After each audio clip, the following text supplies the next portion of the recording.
just like that, we found therapy. I have with me today the beautiful Erica Lemke again. How are you, Erica? I'm so well. How are you doing, Isabel? So glad to have. I'm so Very glad to be good. back. This is so exciting. I love it.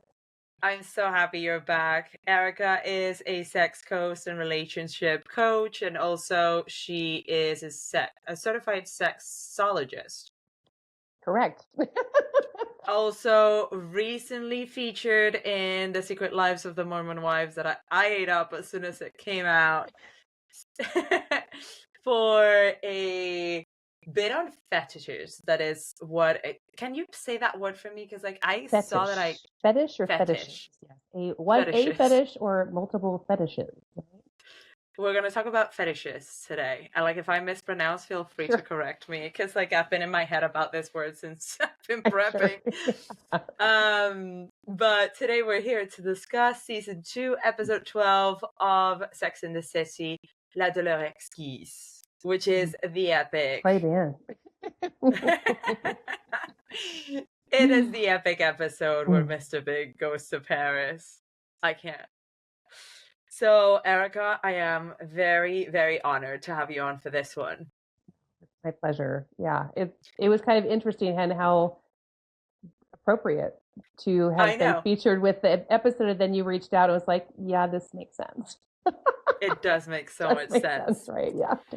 So let's dive in, because Carrie is still blissfully in a relationship with Mr. Big, and Carrie's voiceover is talking about how New York restaurants always have like a flavor of the month. One day can be Caribbean Cajun Heritage Month, and this time around it was Samantha's PR opportunity to bring fetishes to the table, and Samantha was running the opening of this new restaurant that celebrated fetishes, and like the waiters are going around showing their butts and like leather harnesses, and everything is very out there, and Sam asked the girls to show up with a kink, and I think that's hilarious. I don't think I've ever seen such a restaurant in London. I've seen clubs, but my An actual first restaurant, right? Yeah. Yes.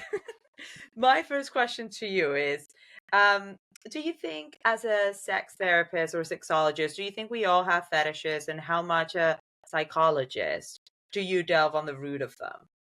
Yeah, so I think there is a distinction to be made between kink and fetish. So a fetish, Please, yeah. so a fetish is something that so someone's attracted to something that's like a just a typical object, not necessarily a sexual object, but they get sexual gratification or arousal from that particular object. Okay, that's necessary. Okay. So a fetish really is something that they need that in place in order for that sexual arousal, sexual fulfillment. A kink, on the other hand, is and it's non-normative, which means like it's not societally acceptable. Let's just say that, right? Just like kind of a broad spectrum, because that changes, right? That changes, and I think it's even changed. What is this? 27 years, 26 years. Yeah, I think that was like barely new millennium.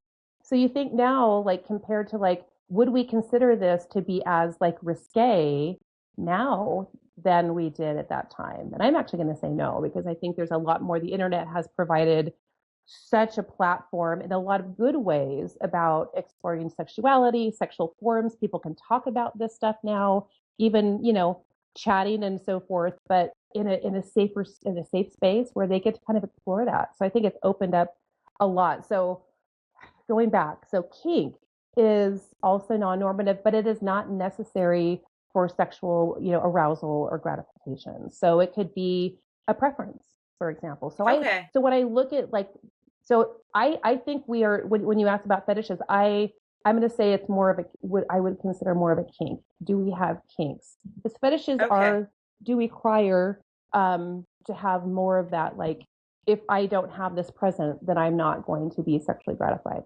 Does that make sense with the difference? Yes, it does, because we always hear about the food fetish and a shoe fetish, for example, right? Like if you were to say like Charlotte has a shoe fetish, I would say that's not true, because she doesn't get sexual gratification from those shoes. She has it may be a kink, it may be a preference, right? But it's different. Maybe an addiction. Or maybe an addiction. That's true too. Yeah. Okay, very interesting. So I know I threw you off a little bit, but I think it's important because I think language is important when it comes to this stuff, right? it is.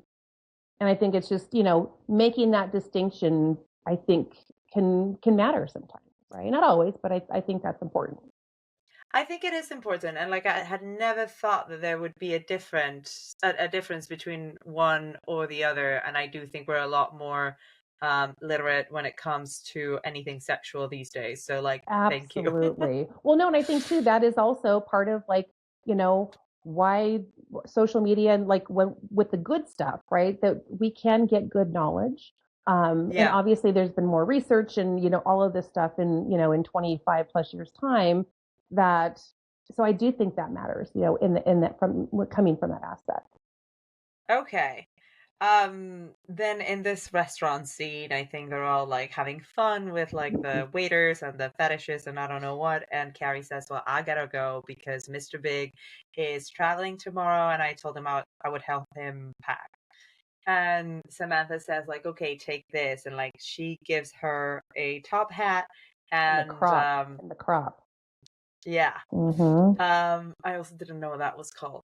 Yeah. And It's okay. she goes over to Mr. Biggs, knocks on the door, and they have this little moment, which I wanted to get your point of view because I do get like little reading between the lines of this show that because Mr. Big and Carrie are a romantic relationship, this was a bit too risque for that to be part of their relationship, and that scene to me looks very cringe.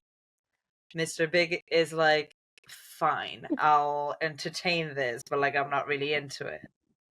Well, I Do definitely you agree she with me? definitely surprised him. That's for damn sure. Yes. It was a bit of like, oh, okay. But in my mind, I thought, well, what is she hoping to be his response? What does she want? How does she want him to respond to her? I And mean, well, as and obviously the at the end they were against the wall and get ready to do the dirty. So obviously it piqued his interest enough to have him act. Maybe not initially because I think he was kind of stunned, right? as a Carrie correspondent that identifies as her, I do think there's a big part of her that always wants to keep him like hooked. Like she's Oh, never the same, and without like question. Well, because I will say I think that she's very needy with him, right? And she needs she needs him to want her. She needs him to always be thinking about her, like she talks yeah. about later on, right? So yeah, so I see that for sure. But I mean, come Okay. on, she looked hot, she looked great. I mean, got to give her I that mean, props for that. exactly. Props for that, and always try to bring some spice to the relationship. Exactly. Maybe not necessarily a crop, but we all have to start Okay, then the next morning is, she's helping pack, and she's being so sweet, and she's like, "Hey, I was talking to my friends that maybe we're gonna do a house share at the Hamptons. Do you want to chip in, or do you want to have other plans together?" And he throws out the Paris bomb, like, "Oh, I'm sorry, I'm traveling to Paris, and I may need to be there." And she's like, "Whoa, whoa, whoa, whoa.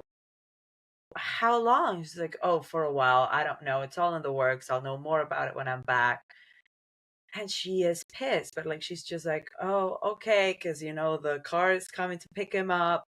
How do you feel about this relationship having this moment like this? Especially because Yeah. like gearing up, I know that you maybe probably just watched this episode, but like gearing up to this episode, we do get a lot of the girls being like, "Why are you back with Mr. Big?" and blah blah blah. And there Hmm. is a big talk about this time is different. We Yeah. feel different, and I think we all want to believe it. But this is I the think same we Mr. Big. do, but I think we do. But I also think Carrie's the same Carrie. She craves that she needs him to be thinking about her all the time as she states later on that like I'm always thinking about you, right? And Yeah. I think in his defense, I'll be honest, I need to defend him here because I think he's never lied to her. I think ever. he may be very like he's very upfront, he's very, but he doesn't play games with her, and so he might be a little freaked out about the relationship. That could be part of it. It could be just for work, but he doesn't know anything yet. So I think part of it, I want to defend him because he's like, he doesn't know what's going on yet. I mean, I guess he could have put the word out to her earlier, but I think that would have just incensed her and made her feel anxious. So I Yeah. almost feel like he was protecting himself, maybe her, but maybe himself too, with knowing what was going to come back to him. So I don't Yeah. know. I could Okay. honestly, I could see Interesting both take. sides actually. I could see both sides because I think that he's always been very upfront and just real with her. And I think she puts these stories in her head and has all of these scenarios that I think are non-existent, but she believes it with every ounce of her being. I mean, 100%, but like, I wish you would have been her therapist back then because I think the next scene is the girls at brunch and she's just like losing Oh, it. And like, I I feel know. like she has no outlet for her anger with him or with a therapist. So she's just like banging the table and like screaming and being like, I can't believe it. I wasn't even a factor in his decision. And he's doing this again. And like, I can't believe that I'm in an S&M relationship with Mr. Big. Right, right. And then of course Charlotte is a voice of reason, right? Yeah, And bless her. I would love for Carrie just to have a little bit more of that, whether it's common sense or just thinking about the full picture instead of just seeing red and everything's a catastrophe in that moment, right? Instead of like looking at the potential. I mean, and I think Charlotte oftentimes is that wise friend who says just what she needs to hear, but of course Yeah. Carrie doesn't hear it, at least in that moment. I mean, the way that I thought about it, but just because I've been raised to like put career in such a pedestal, I would have been like, oh my God, this must be so stressful. But like, Right. obviously, my heart would have broken the first time that I heard that like that. But I've been Mm-hmm. like, okay, this must be so hard for you. Let's talk about this when you're back. This seems like a big deal for you with work. I'm here. Yeah. Yeah. Yeah. But, Yeah. But that did not happen. but, um, but anyway, that is like she goes to like compose herself, and I think she's having then drinks with Stanford. They also played Stanford in such a like, oh, since my main man was gone, I guess I would see my gay man. Mm-hmm. And this Mm-hmm. is a very interesting storyline, especially comparing back then with now. It's amazing how much has changed because Stanford is talking to Carrie about the fact that she's met a guy over the internet where there's just nicknames. And I think there's no pictures, there's no information about like probably height or age, anything like that. And he is Rick 9.5 or something like that. Rick 9 plus. Rick 9 9 plus. plus. Yes. What does that mean? What is a Rick? I'm It's actually not just sure. I think it's just, I mean, obviously 9 plus is he's purporting his pointing. Yes, that endowment. I got. The That I Rick, I don't got. know. But I was I like, think the Rick is just I mean, he could have said Dick 9 plus, but right? gotcha. Because I thought maybe I'm losing something because I'm not like a native Yeah. speaker. Yeah. Rick, uh, I think is just, I just think it's just a name. Yeah. I don't think okay. there's any other And then connection. he does meet Big Tool for you. But That I does understood. he? There's no, yeah. Yeah. So he is chatting to a big tool for you, and he is talking to Carrie like he wants to meet in this club in Meatpacking District that is like, gay and stuff. But like, I'm so worried because he says he's so good looking and blah, blah, blah. And Carrie's like, well, what are you worried about? What's the worst thing that can happen? I mean, are you a Rick 9 plus? And Stafford is like, fine, I get your point. So, Mm-hmm. And think about it too. This is in like the early stages of the internet, right? It's probably yes. an AOL dot, it's the first kind of chat, online, platform that they had back then too. So it was, I mean, just think of the arc from then until now. I mean, my goodness, like it's wild how much the technology has grown and so much more sophisticated than it was back then, you know. 1,000%. But you Yeah. can still feel the shame that I think Stanford always talks about himself as somebody who's like not good looking enough, especially Yeah. for his audience. And there's a Hmm. shame that he's had to like go to that. What do you think about people that maybe tend to feel more comfortable in cyber relationships or cyber dating?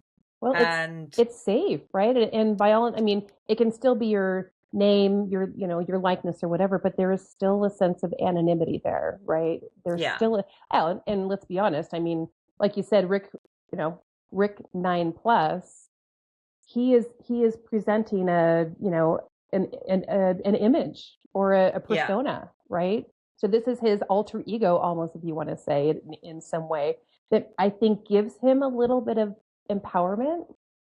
Okay. But on the other side of that, his lack of confidence within himself, but he still goes. So that's what I love, is the fact that there is something that drives him, that he's still going to go and meet this person potentially.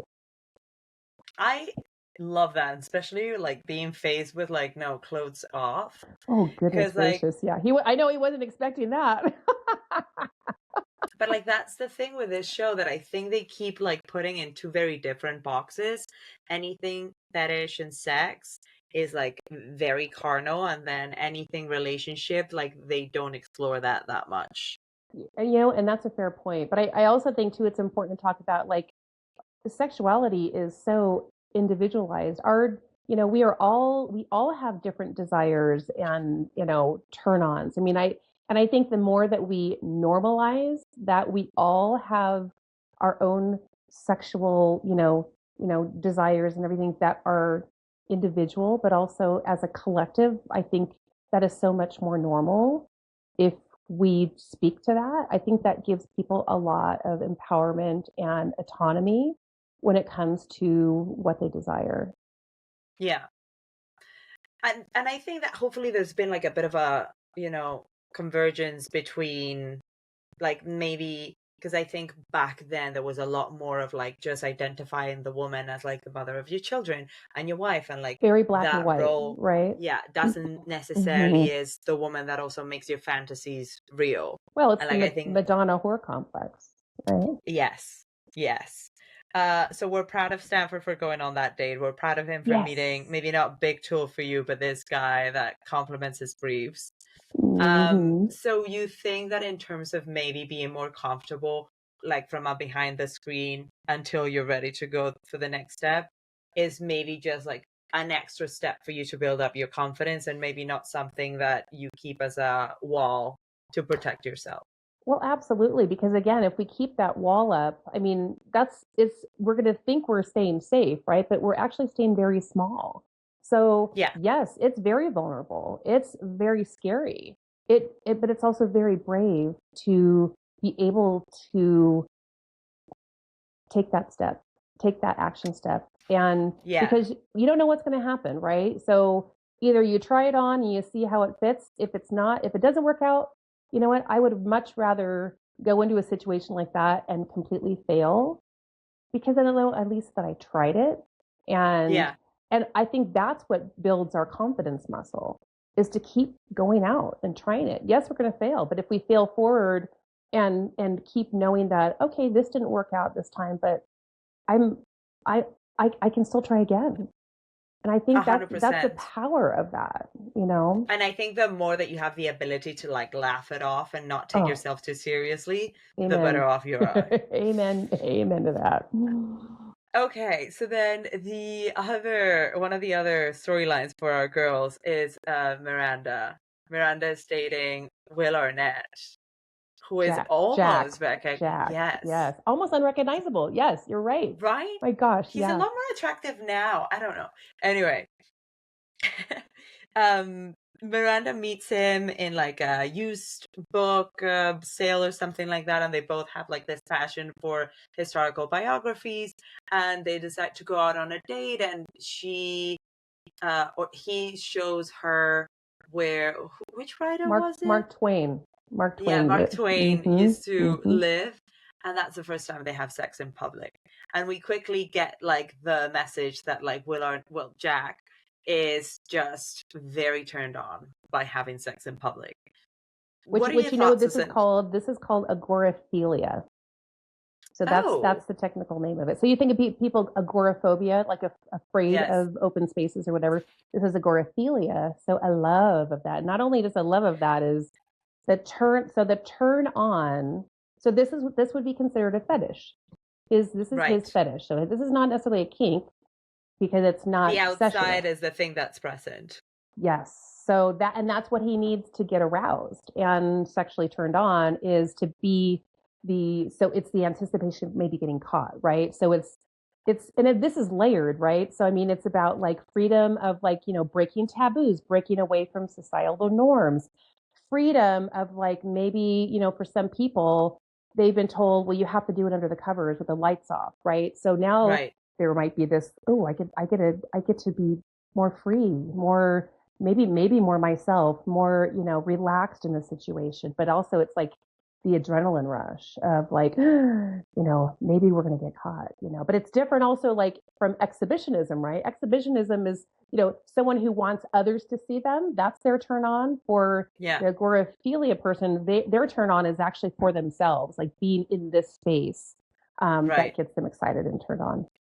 So what I'm reading between the lines is like a therapist wannabe is that maybe Will Arnett was very controlled by his parents growing up about anything sex, and everything had to be kept under the covers. But his parents were the epitome of it because the relationship Yes, has and this climax where the when parents she's like, "Oh, I can get him into a bedroom. It was just like Mm-hmm. her that turned him on," and then the parents Yes. walk in. I mean, Well, he does a and I, magnificent job. oh, he sure does. But that's actually a really good point because thinking about Miranda went along with this, but she was thinking it was like, is he into me or is he into that type of environment, right? That type of an experience. And she Yeah, gets so excited at the end, right? Yes, we're finally in the bedroom. It's me he wants, but is it? Because he was waiting for his parents to walk in and see them, which, you know, if you're in a relationship with someone like that, then do you think, oh, like she said, is it me? yeah. Probably not. Interesting.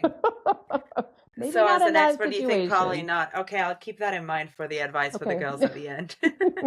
Because then the other storyline is obviously the foot and shoe Charlotte. fetish that we've talked about, Mhm. and is Charlotte walking around falling in love with her sandals, but because she's being very responsible, she doesn't want to spend money on sandals because she's saving up for the Hampton share. So she walks into Buster's store, and Buster first gives her a 50% discount, and then she gives her sandals for free, which I don't think I could have ever said yes to. But then again, who knows? I need to ask you, what's behind a foot fetish? And I know it's impossible to do like a like complete blank statements, but like, why are they so common? It's funny. I think that, that's one of the top, along with like out sex and, out in public Yeah. and in age play and some of these other scenarios. Yeah, foot fetishes seem to be one of the more popular ones. And I've heard different things. It could be something from childhood that is just sticks with them, and that's just kind of their inclination over time. Others say that like there's research that says that like brain mapping, and it shows that like Okay.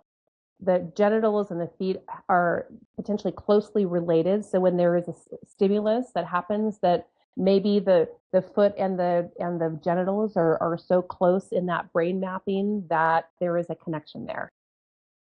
So interesting. I Because I mean, was thinking like, this show is in many ways an ode to the shoe. And I always remember that Christian Louboutin, I think it was, mm, did his shoes so tall because he said that that was the shape that female feet would take when orgasm. happened. I could They're I like, could see that actually because how they point their toes and it's very flexed and yes, yeah, okay. Yeah, yes. I can see that. Interesting. But I was, yeah, like I love that in this day and age it's still very present, and many Yeah. women think they're gonna be rich just by getting on Foot Finder and taking gross pictures of their feet, That's myself true. included. I mean, I haven't done it, but like Right. it's in the back of Right. my mind. Totally. Well, and and this is this is something I think too that we didn't cover yet that I think is so important to talk about, and it's about consent Right. and very explicit consent, especially when it comes to fetishes. And so, like when Buster has his moment, right, when she models the Yeah. shoe, he And he's basically like, has an orgasm, right? He had an yes. orgasm, right? Essentially. So Oh, again, that is a okay. fetish, but I would say that was non-consensual. So if you Yeah. think about it, like these days, someone would be calling the police on him, right? I mean, Charlotte just sits Right. there, but if you think about it, that is a sexual, I mean, I am not going to say that's sexual abuse in any way, shape, or form. However, if you think about it in other contexts, he definitely went out of, like, he didn't ask her permission, right? She was unaware of that. And I think that's where there's that slippery slope that, like, when you talk about this, fetishes in particular, that consent is crucial. And I completely agree, because now that you mention it that way, I guess that's what she thought she had to do to pay her dues and have her balance settled with him. Mm-hmm. And be like, Mm-hmm. okay, now I don't feel bad about keeping these shoes for free. Right. Right. So I just thought that was so interesting to think about it in this day and age in our modern society, now Yeah, I think it would be looked on very differently than it was back then. 100%. He just looked very non-aggressive, but yeah. He did. However, you never know, However, right? Yeah, because it doesn't have to be necessarily an overt act, right? right. Okay, so I think that's more or less what happens in the show. So maybe we can jump start to the advice.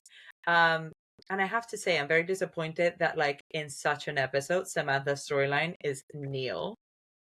I know for what she could have brought to that. I know I was a little disappointed as well.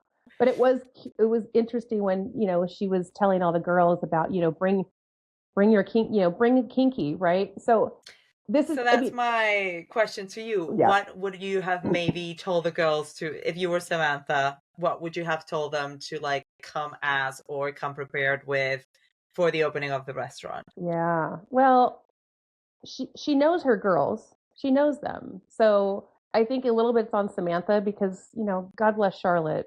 She doesn't have that lens, right? So she came with kinky hair. She crimped her hair and thought that was what kinky was. So it's about clarification, right? It's about like knowing who they are and Yeah. being able to speak to she definitely not might have. She definitely needed more instruction on what that meant.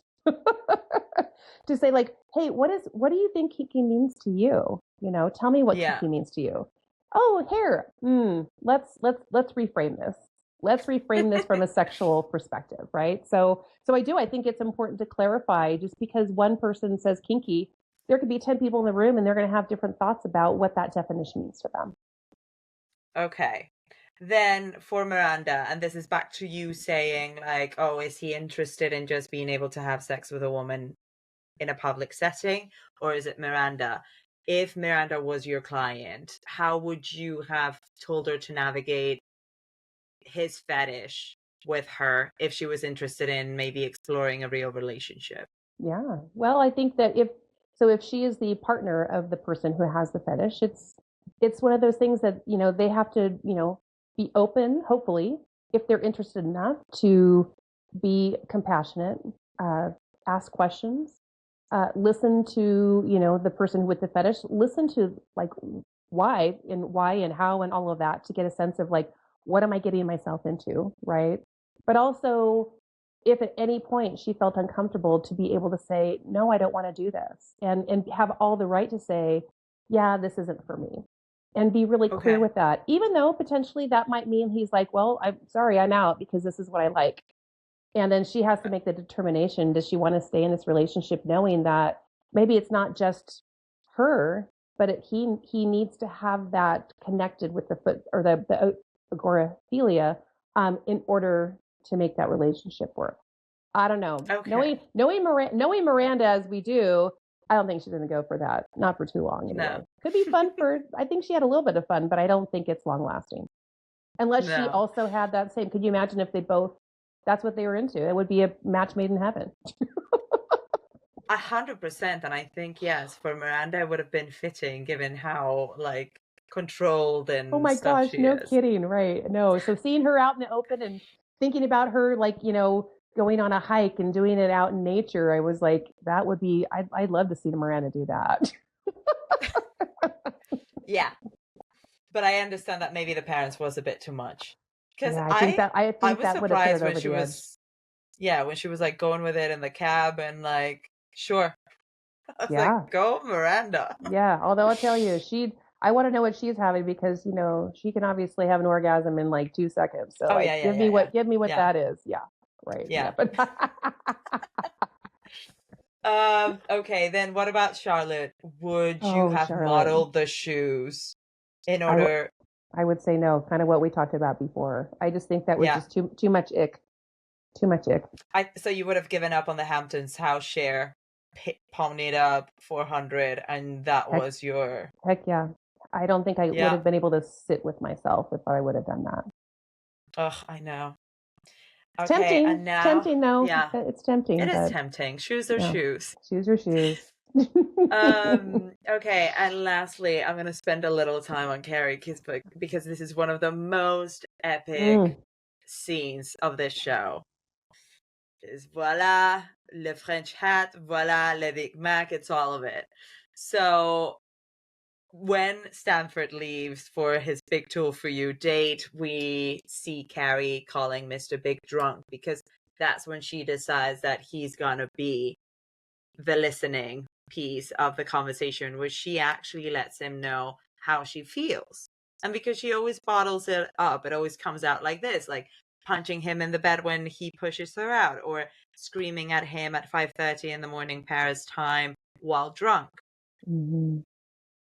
Mr. Big was a bit of an asshole, but like, what are your notes on that scene?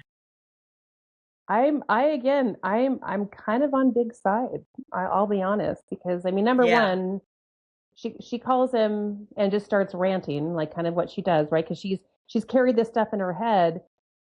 She never really has like I actually think she gaslights him, quite honestly, which I think is kind of interesting because Hot take.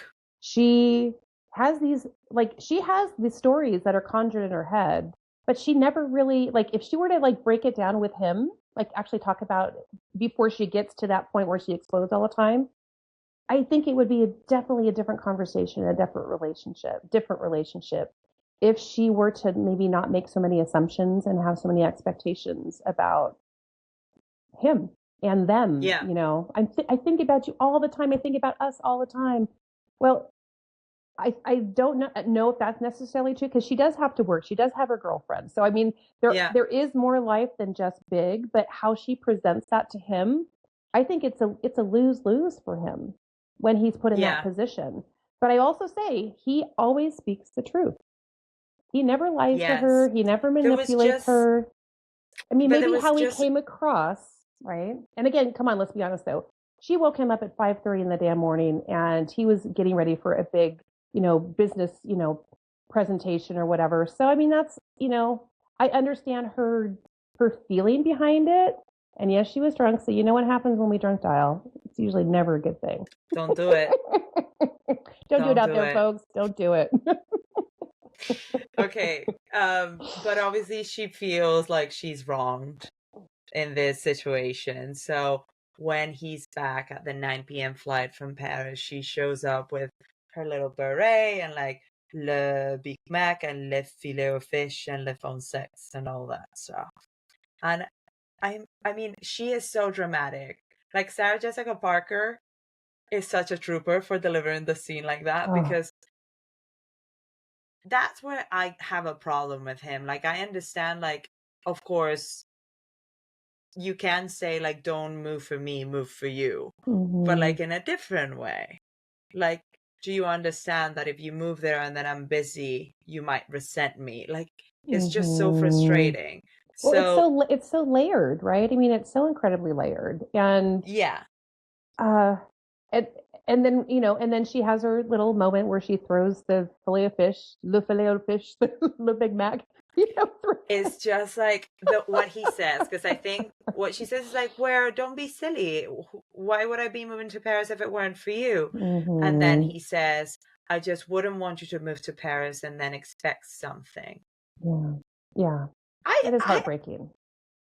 I would have broken something too. Maybe Yeah, not the TV, but yeah, that is okay. So in terms of that, I just think she is a bit too cuckoo. Like, obviously, that is a big change for his life, and like he is yeah. very egotistical, and she knows that. So maybe give that if she really wants to stay with him, and she's okay with that. Mm-hmm. Um, like give that the center space. Like, what do you need from me right now? Right. Well, I also And think too, then, though, she loves the drama. She loves the oh, she drama. does. Because guess what? If they were in a normal, peaceful relationship and maybe more like Aiden's style of a relationship way back in the Yeah. day, right? But I think she needs to have that sense of drama. She needs to have that sense of Big being unattainable, right? Yes. She needs to know that he wants her and like so I think honestly, she kind of creates the stuff on her own too because I think if it were so easy and simple, she wouldn't be there. I think she would Interesting. find it Because I think she would find it the relationship to be too boring which she does with Aiden, sadly. because there's no drama. But She there's creates no it. drama. But I But think my that also her sense of insecurity of herself. Even like with Big, like I think that she needs to by doing this, I think that she wants him to respond to her in a way that says, I love you, I need you, I want you. And I think that she needs that constant reminder from Big that she doesn't get. which I'm guessing would be fixed with years and years of therapy of being like, you are the one who needs to sit yourself down and be like, I choose you, I love you. Mm-hmm. Yeah. Um, what I didn't understand, and maybe I'm also part of the problem, because like then she leaves and she's like, you said you love me. He says I do. And then she's like, then why does it hurt so fucking much? Walks back home and she is 2:30 in the morning. She hasn't been able to fall asleep. And then there's a doorbell ring and it's Mr. Big. And the next morning she's just like, after we slept together, I knew that it was over. And I was like, I wouldn't have read it that way. That just feels like I was like, because I feel like he's trying to give her maybe a breadcrumb, Yeah. but because I think there's so much up in the air. But she's just Mm-hmm. like, let's go to Paris. I won't come. Let's not pretend to be something that But we're we're not. not. Mm-hmm. Did Well, and I you love it. read that? Do you think that that was it? Because I was like, No. I don't know, I girl. Well, and I'm putting my glasses on for a moment because I want, I want to read one little thing that she said in her little monologue. It was like I tie Yes. myself to a man who doesn't want to be tied down. And in my thought was, how does she know? I mean, again, she's making all of these assumptions. She hasn't actually Yeah. even spoken this out loud to him. So in her mind, they're broken up. I don't think that's true. Did she actually say that to him when he left? I don't think that he thinks that they're broken up because she didn't explicitly say it. She just made those assumptions and then away he went. Well, I guess he knew they were broken up eventually, but like, I don't know. I feel like there was a lot more to be said about the real things. Like, as a 36-year-old, however old she is, like, is there any angle of you wanting to explore this continuing with me staying here once you know more about Yeah, your timing? right. There was no But no. there were none of those discussions. There were none of those Okay. discussions. And That's and the I end just of think the episode. how could that have changed had they sat down and actually came from a place of compassion for both of themselves and each other and not be reactive but be responsive and actually have. So that would be the work like as a coach, that's what I would want to work with her on is like how do you actually sit down and don't make assumptions and don't just jump to conclusions, but actually let's find ways to build conversation about this from a very non-judgmental space where then they can process that and then come back to each other and ask more questions and have more dialogue around that. So that would probably be the biggest thing I would want to work with Carrie around. Interesting. Okay. And then is it fair to say that maybe women who always seem to be in a masochist relationship, like the one that Carrie is describing, that it's painful and like it's ups and downs, tends to be because of what you said of like you need to create situations where you need to be claimed and reassured outwardly It's the insecurity. so much. I really think at the base it's insecurity. They don't want to be rejected, so they'll do anything to like, but they need to be loved. Not standing on their own. Like, I'm confident within myself within this relationship. It's, I need that constant reassurance to know that I'm okay in this relationship. I think there's a definite dichotomy with that. Yeah. Okay. Well, that was all great advice, Erica. Thank you so much. My pleasure. And it was fun to watch. I watched it probably about 3 times because I remember watching it years ago and I hadn't seen it for the longest time. It was like, I just need to watch this again. So it was really fun. I'm so glad. I'm so glad we got to do this one. There's so many like classic scenes in this one and also quotes. Oh, yeah. But before you go, I'd love for you to maybe tell our listeners what you're working on. I know that it's been very exciting since the Secret Lives of the Mormon Wives aired, but like anything that you wanna flag to our listeners. Yeah, well, I have something called stan.store/sexcoachslc. So it's a page that actually shows all the stuff that I'm doing. I am putting together a lot of workshops. So in Stan Store, you can request like, hey, I'm interested in workshops. I'm putting a lot of stuff together because I've been off my feet because of a surgery. I won't be doing the workshops for several months, but I'm taking the summer off. Let's say that. But talk about a foot fetish.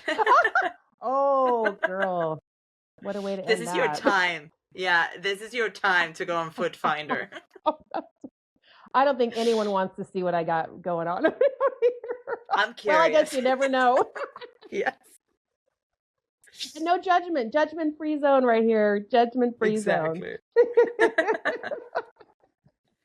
And I would say this also, make sure that we're not shaming anyone's kink. We're not shaming anyone's fetish. Just a side note, if people are comfortable with their fetishes, that's great. Some people find a lot of shame, a lot of guilt, depression, anxiety when it comes to this, and it actually disrupts their normal life. So if that is such a case, then it might be prudent for them to reach out to a mental health professional to get more help on that. So I do want to put it out there because for some people it can be wonderful and exciting and very supportive, but on the flip side too, there are people who struggle that they can't have a normal relationship to sometimes because the fetish that they have might be so ingrained that it conflicts with their social life, their work life, that sort of thing. So I think it's important to bring that. All your contact details, so maybe you can point if somebody is struggling with that. You can point them in the right direction. Well, thank you. But Erica, we wish you a speedy recovery. Again, if you're willing to explore selling those beautiful pictures of your foot, let me know. I'll be your manager. There's something for everyone, right? We have to remember that. There's something for everyone. Thank you so much, Erica. Thank you. Always such a pleasure. Thanks so much. We'll talk to you soon. Bye. Sounds great. Bye.